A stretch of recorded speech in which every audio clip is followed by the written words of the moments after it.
164 906 Derby fans, give or take a few. Their merriment a beautiful sight to behold. The mess they left behind, not so much. As tradition dictates, the cleanup was handled mostly by students raising money for different teams, clubs, and activities. Negative. Not so fun. It's so bad. It's so bad. I'm delirious.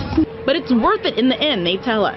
New uniforms, get more food at places where we go, and it helps us travel. Everybody just throws all their bottles and everything on the ground. There's glass everywhere. The students we talked to were veterans of the post-race day cleaning crews. They say they're usually able to get the turnaround from Oaks to Derby in about 3 hours. But cleaning up after Derby is always an entirely different beast. Still today, the near record attendance was pretty obvious. Lots more weird things, you know, lots more trash. People leave shoes. There was a newspaper. Yeah. There was paper with blood all over it. They'd come across all manner of bizarre items, including a new way to sneak alcohol onto the property. They're like little tubes that you put alcohol in, and they're disguised in tampon holders.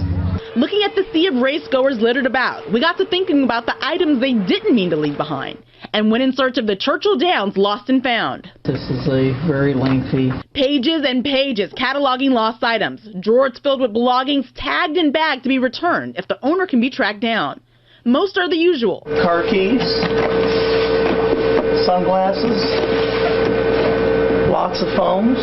But the head of security says sometimes things turned in are just plain weird. We've had dentures turned into us. And then there's this, the big screen TV turned in today.